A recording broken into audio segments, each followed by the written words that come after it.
I'm rocking out on my electric guitar with no strings. Today is Tuesday, and we are continuing our series going through a reading comprehension questions associated with a passage. We talked about the passage in a previous video called Staying Out of the Details. So go back if you haven't seen that yet so you can see how we built our outline. And this is question number 59. So let's dive in. First, for every question, you want to have your strategy in place so you know what you're doing. So number one is attack the passage. We did that in that previous video, came out with our outline.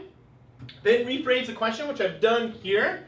We're looking at this phrase in the passage, pragmatic approach. They're asking what it means, so it's a detail in the passage, so that's going to dictate the rest of what I do, the rest of my strategy. So I go and do some research in the passage. So I know pragmatic approach appears in the second part of the passage, and it appears around the place where they're talking about how the reservations are designated in practice, not just by treaties, and that's why, or that's the Pueblo example. So I'm anticipating the answer as just that, what I just said. It's something connected to designating reservations in practice.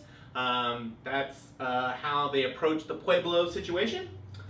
Number 5 now is go and eliminate wrong answers. Remember, the reason that we are eliminating wrong answers and not choosing a correct answer is because there's more wrong answers than right answers over there.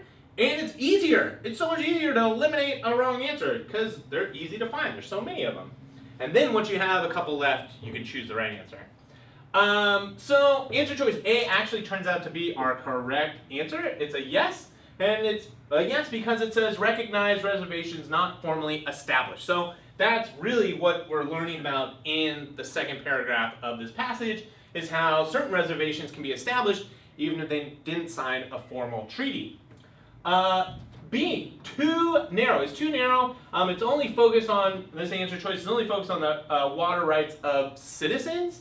And really, or actually it should be probably too broad if it's only focusing on the rights of citizens, when really we're talking about the rights of Indians. So I'm going to change this right now.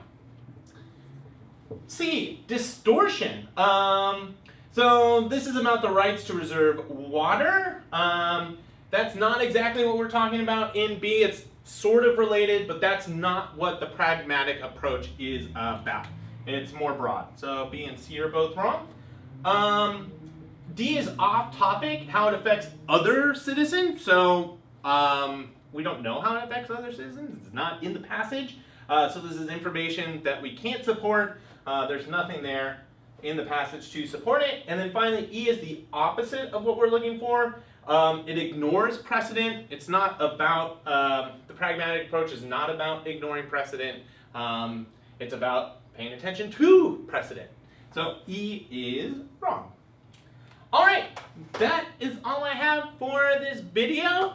If you have questions, please leave comments down below and I'll respond to them. And if you want to find out what happens in question number 60, go ahead and subscribe to our GMAT, or excuse me, our YouTube channel, and you'll know when the next video comes out.